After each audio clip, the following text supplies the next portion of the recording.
So our next speaker, second time on stage today, is a lawyer and also an important link between the builders and the regulators. She is also co-founder of Kium Protocol. So welcome back on the stage, Anna Grace. Thank you. It's here. Hello, everyone. Hopefully you're all awake on this rainy day and doesn't slow down your interest. So I'm back, as mentioned, but this time for a very different topic. I'm asking the question, is DeFi inclusive, and what can we do to revamp it and make sure it does? Does include like financial empowerment. And you may ask, like, why is a lawyer and someone working in a DeFi protocol actually tackling that question rather than someone who already works on impact-related issues? Well, I had a past life where I worked on collaborative practices when sharing economy was a thing. We investigated how these practices could help to achieve some of the SDGs. So basically, this is the whole path that led me to now DeFi and trying to reconnect it with what I've done in the past. And when I think about what happened yesterday on stage, if I manage to change the slide, it works perfectly. I found a quote on LinkedIn that is pretty useful, so I really thank the person for summarizing it. We had a great fireside chat yesterday that precisely introduced my topic by asking why is it that only less than 1% of the population still uses blockchain, and if we ask like uses DeFi, it's even less. Well, one of the answers was that it's a technological and financial tool that places high demands on the user, and therefore it's not relevant to most people. It's just too complicated to adopt. While if we think about it, another presentation yesterday highlighted how the promise of blockchain was financial inclusion. We can create an alternative financial system where no one asks questions, no one is excluded unduly. So there was this beautiful idea behind it, but where do we stand today? And in one of the slides of that presentation yesterday, there was just an emoji questioning, because we don't have really many answers there. So the first step would be to define what is financial inclusion, because inclusion is a broad word. So I went back to the source. If you scroll through the website of the United Nations, you realize that there are those 4 points included as part of financial inclusion. So we need tools with universal access at a reasonable cost to a wide range of services, both that are provided by sound and sustainable institutions. Now, let's maybe go through all these 4 points and check, is DeFi anyhow providing this currently? Well, first, universal access. Well, thanks to public blockchains, actually for peer-to-peer, it's great. Thanks to decentralized applications for the rest too, so it should be fine here. Well, actually, when you think about it, because mass adoption of crypto as means of payment is lagging, there are dependencies. So for real-life use cases, the ones where you could really use some DeFi in your life, you need on- and off-ramp solution most of the time. Like you need to, if you don't have tokens that you gain through some airdrops or because you somehow generated them for your work, you simply need to buy them somehow. You need to get them. So you need to on-ramp. And then we still cannot pay for rent. You cannot pay for like supply of stock. You cannot pay for a lot of things still with crypto. It would be too easy, so you still need to off-ramp, and there you have a blocker too. So in terms of universal access, great, you access the crypto ecosystem, but then you're still kind of stuck. If I'm paid in crypto, but I cannot off-ramp it, I may still get kicked out of my apartment if I'm not paying my rent, although I may have a huge savings in crypto. So is there a potential solution if you take, for example, the example of lending? Projects tokenizing assets, let's say I tokenize crops, for example, and issuing their tokens, which could in turn be used as collateral. Hey, I have crops being tokenized, I can get some USDC, and by chance someone accepts USDC for payments of bills. Then there would be no need to on-ramp, right? Well, the practical issue here is, who will accept to create a pool actually for this? And in terms of risk, like you may be able to create your own pool with a lot of tools allowing you just to bootstrap a pool without having any selection process, but still, there may be not enough liquidity. Those assets are still considered as risky. They could be manipulated. So it may be tough. And then how do you attract liquidity to this kind of pool? This is always the question that will come up, and Kium has a lending protocol as part of the offering. Like, how do you attract liquidity? Why would you create a pool where barely anyone uses. Well, actually, when you think about it, well, if you know that people will utilize that liquidity immediately because there's a need, like those farmers actually going to deposit those tokens because they're going to borrow immediately using them as collateral, well, this should be actually a major incentive to deposit, for example, USDC so that people can borrow it, because after all, rates are influenced by utilization. At a reasonable cost. Well, when you think about crypto, and I found like a nice comparison here, fintech apps are the worst in terms of how much you pay. And anyone who used one of those very easy tools in terms of, hey, let's purchase some crypto for Revolut or like for Swissborg, you kind of pay a lot at the end. And if you compare it to DeFi, it's less. But then you have still fees that you cannot deny. You have the gas fees, and depending on how many transactions you have, they may amount to a lot. You have potential service fees, like by service fees, I mean transaction fees in general, whether these are swap fees or others. You may have conversion fees on top of that if you need to convert first to be able to use that specific service, and then also like on and off ramp fees if you cannot access the service simply because you don't have crypto yet. And on top of that, it's not mentioned expressly when you think about cost, but there's also just the cost of understanding the dApp and what you want to use. And this is an initial cost. Like, do you have time and resources to simply understand what you're about to use? In terms of costs, I digged out yesterday numbers actually from the Czech banks on loans provided to Czech residents since we're in Prague, thought about being local. When you check at households and consumer credits, you're at a rate that's just like above 8%. If you check on Aave, if you want to, for example, borrow USDC, you're at 9%, so we're kind of in the same range. When you think about it, at the end of the day, maybe you would expect to have better rates, but is it so bad if it's actually comparable? I wouldn't think so. Plus, depending on the asset, you can go below. A wide range of services. Well, here, what is a wide range of services? If you look into some of the financial inclusion reports, you can see the services I listed here, like you need an account to store the value, you need payments, loans, investments, insurance. If you check some other classifications, as the one I posted here, it's phrased somehow differently. But when you think about it in DeFi, well, we have a wide choice of non-custodial wallets, but is that choice suited? I'll come back to that. Not everyone will be able to use that kind of wallet just because when you think about it, there's a lot of information. And if you're not that crypto savvy, it's still a blocker. Payments, you have a wide choice indeed, so that's good. Loans, well, it depends what you're looking for. I'll come back to that too. Investments, well, you have a wide choice, but you don't have adequate filters. Normally, you know whether this investment is riskier or not. Like a lot of people still that are not that crypto savvy simply select investments based on, oh, someone recommended that to me. Like, who has received here messages from people asking, like, what is the next token to invest in? Not sure it's the best way to proceed with handling your savings by investing them according to what someone recommended to you just because, I don't know, maybe they invested in Ethereum back in the time. So there's still some progress to be done then on how we present those investment opportunities. And then insurance, well, they are solutions. You can hedge your positions and so on. But in general, let's maybe talk about it next year, because in terms of insurance and DeFi, we're not there yet. And on top of that, it's good to have a wide range, but this range needs to be appealing to people. So first of all, clear use cases. What's in it for me? If you ask your neighbor about a lending protocol, like, hey, would you utilize a lending protocol? Chances are his first question will be, what for?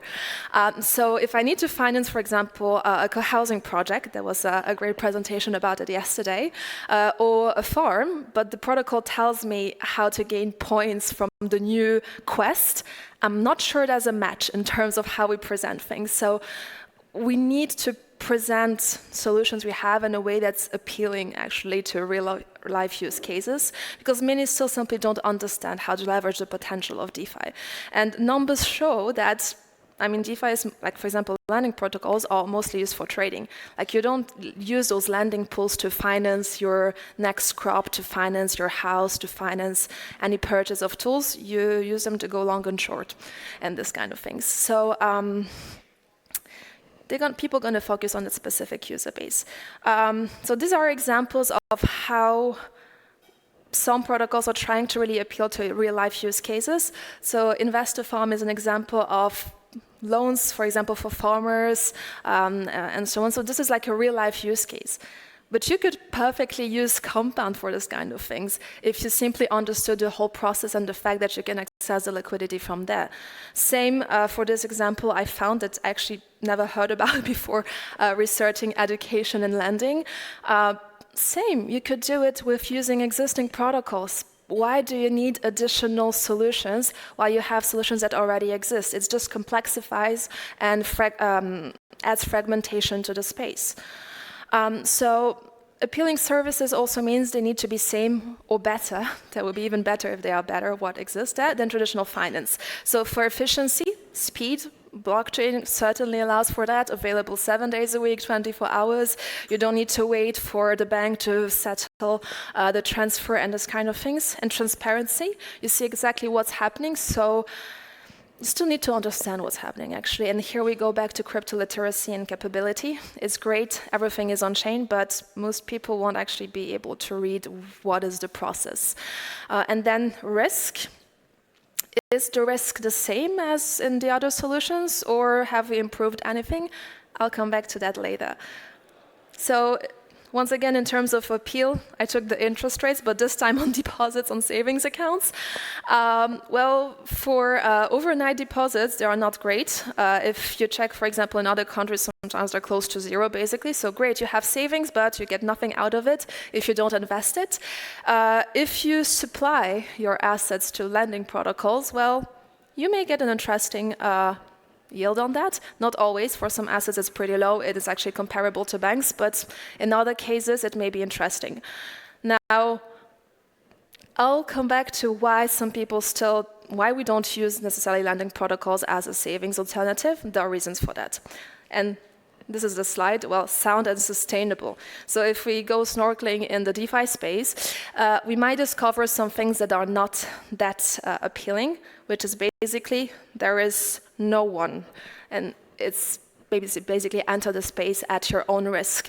So there's no one to control and exclude you. This is the nice part in terms of inclusion, but there's also no one to save you if things go wrong.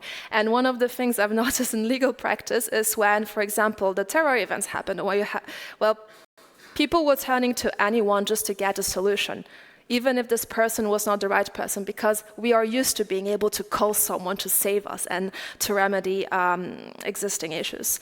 And then also, well, the risk of a centralized entity doing FTX-style manipulations is replaced by the risk of the code being simply exploited by third parties, which is a risk you cannot exclude. Which risk is bigger? Which one do you feel more comfortable with? Well, at the end of the day, if you don't have access to the centralized environments, you don't have much choice. You need to endorse the other risk. So someone asked me once the question, why would I even deposit my funds into a lending protocol to get a small interest if instead of that I could safely keep them on my non-custodial wallet and simply hope for the value of these tokens to grow, right? In one case, because of that setting, I could lose it all. In the other, well, I could still lose it all because of some phishing scams and so on, but chances are smaller, right? This is also a major hurdle, like financial inclusion, great, but if you already don't have much savings, if you put all your savings in DeFi and then you lose them all, I'm not sure it's a perfect solution. So how can we revamp DeFi? That's the interesting part. Well, first of all, let's think long-term. DeFi currently, and this was luckily highlighted by some other presentations today and yesterday, and I'm quite happy to hear that. Well, for now, we're solving our own problems, like problems that are created by the DeFi community. Like how can we improve services that no one else actually cares about? So we are serving our own crowd in DeFi. And the system, as it exists, does not really provide incentives to change that because we are all chasing TVL. How do you attract investors? By proving you have traction with TVL. And where do people want to invest? In protocols that have a higher TVL because it's like platform effects. If it's bigger, it means it's better, right? And you cannot focus on two drastically different crowds. You cannot focus on those small wallets, people that just need financial inclusion, and at the same time focus on degens, whales, institutional investors. You can't do that. And On top of that, most of these protocols simply don't have the tools to do that. Like, how do you deal with retail clients? How do you deal with people who will complain because they don't understand your product, will ask you thousands of questions, need additional support? They may reach out to you on Discord asking questions you never thought about because it's not going to be a technical question, but something very potentially basic. So the end result is that we have big players in the DeFi space that grow and could be utilized for impact purposes, but then you also have impact-oriented projects like the one I've shown, like for example, Investor Farm, that try to bring solutions that are better fitted to real-life use cases, but they have their own shortcomings. How to attract also liquidity, sometimes maybe from a technical perspective they are less advanced, simply because they need to bootstrap everything. Like you have this big player that could maybe be integrated or utilized somehow. It's all open source protocol, so why don't we use that and simply create a new interface to access it? The other thing is, when you think about it, once we start thinking long-term, the required changes are actually not that big. So because of what I've explained on the previous slide, no protocol alone will think about it. Like no one having a team of 5 in DeFi will all of a sudden say, hey, let's hire someone thinking about impact. Doesn't make sense. But once you reach that stage, the changes are not that big. So first of all, the idea of non-custodial wallets, like DeFi is all about being non-custodial, and this is great. But it's too complicated, as I mentioned. So for now, maybe let's promote alternative means of access. It's like a necessary evil to kickstart things.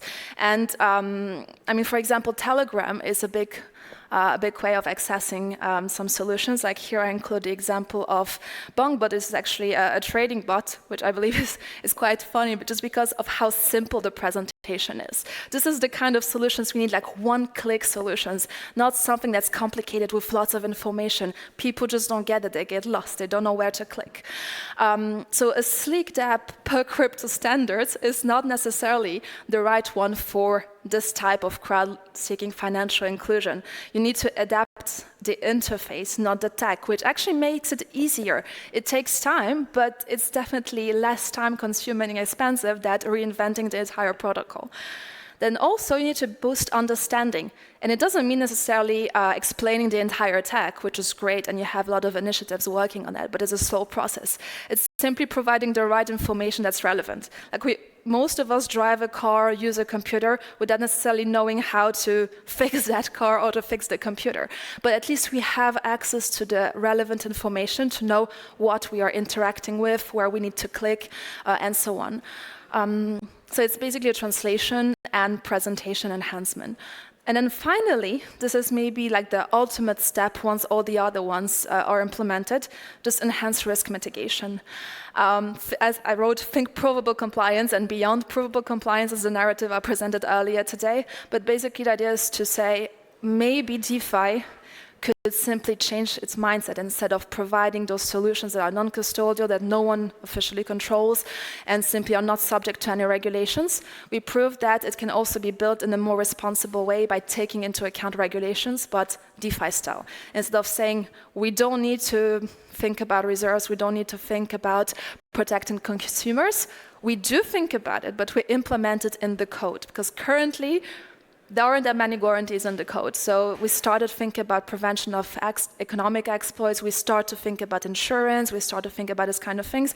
But there's a long way to go still to avoid hearing this question of, why would I deposit my funds in the lending protocol? Why would I trade on the DEX? Why would I do these kind of things if there's this risk of my funds simply disappearing because of an exploit? And with the I invite you to check out the presentation I did this morning. With the probable compliance idea, we could actually become better than TradFi and CeFi. Because if the code does everything and actually prevents some sort of manipulations and risk instead of simply deterring them, because regulations rely always on a centralized entity just overseeing things and sanctioning when something goes wrong, we could be better. So ultimately, and this is one of the side projects ideas I'm working on currently, what if we manage to build a 1 inch for impact? Because we want financial inclusion, and as I mentioned, it's all about revamping the way we present in the first place, not actually rebuilding the underlying protocols. What if we aggregate everything in an interface that actually caters to a different crowd? instead of just having those thousands of aggregators that allow you to have smaller fees, better yield, and whatever, just having an interface that presents the potential of those solutions. I want to deposit my funds and have a small interest as on a savings account. Or on the contrary, I want to be more active and trade more, but then still be aware of the risks and understand how things work. What if we had one interface where you connect all of it and allows a more retail-oriented crowd to access DeFi in a more convenient manner? It's basically DeFi on rails, like helping people to navigate those waters without spending hours on Discord and Twitter and trying to figure it out. Because currently, let's face it, DeFi is complicated and you need to really spend time on it. Some people will have time. The previous presentation was referring to the organization of hackathons and mentioned a great data set of demographics, for example, in Africa, how many people are still young, willing to code. And this crowd could actually use DeFi. They have the time and the willingness to discover the entire tech, but not everyone does. So let's think about it and maybe think how to onboard the masses and actually meet this goal of financial inclusion through DeFi. Thank you very much for your time. And if you have any questions, let me know.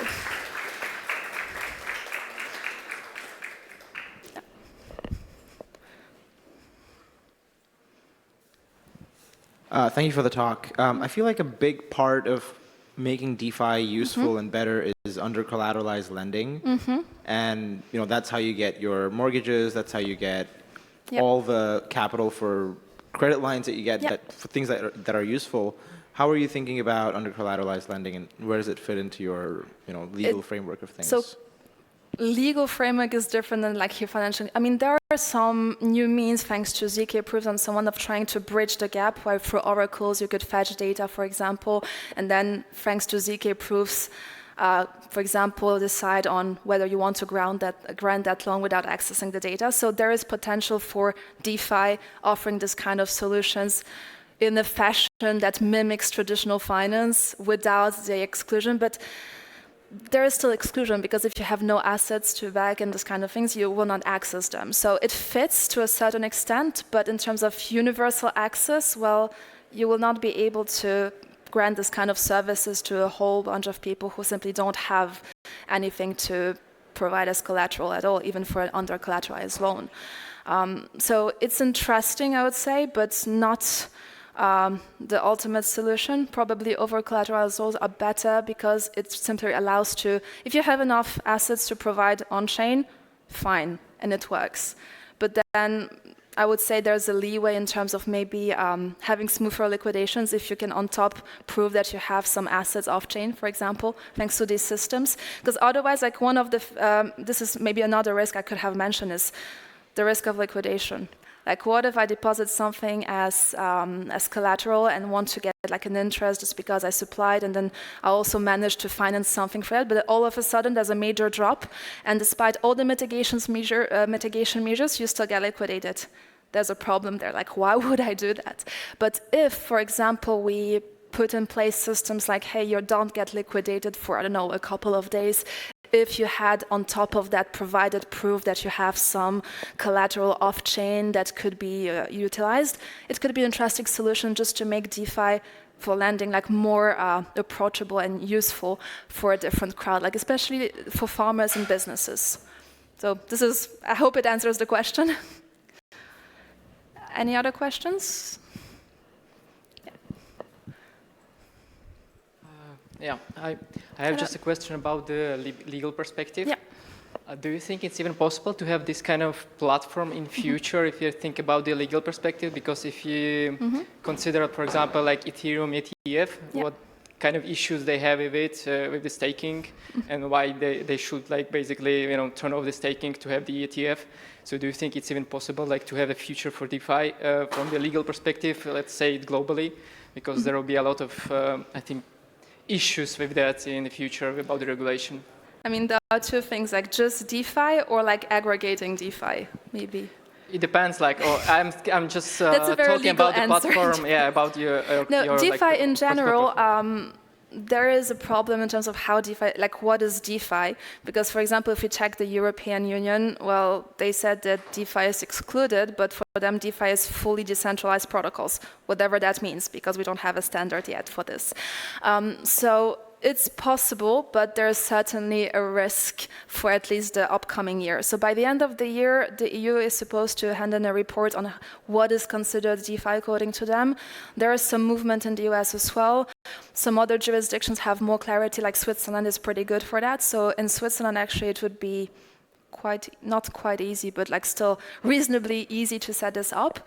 In other less. So yeah, it's not easy from a regulatory perspective in general to tackle anything that's DeFi related, but this is why I suggested that idea of maybe just simply aggregating things. It could also act as a selection of like quality projects, because in DeFi you have a lot of things. So if you take into account regulatory constraints, you basically, for example, connect people only with DeFi projects that had a clear structure, had a legal opinion, even reached out, for example, for some non-action letter or something like this, where you know that they will not, for example, get a notice, like an enforcement notice the next day, because you need this kind of security to feel comfortable about using DeFi. And there are projects like that, so it's not a bad thing. And this brings me to this comment of basically how do you research DeFi projects? If you don't know much about the space, you're going to just type down lending, and then you have Google results and just kind of select whatever is recommended, or you read something on Twitter. It's not the best. It's not how you select investments in traditional life. So why would we do it that way with DeFi? Just because you don't have better tools, right? So it's not easy, but I think that we have enough, let's say, tools in hands to make it work out. Thank you. Any other question? Last call, then I guess no. Thank you very much for your attention.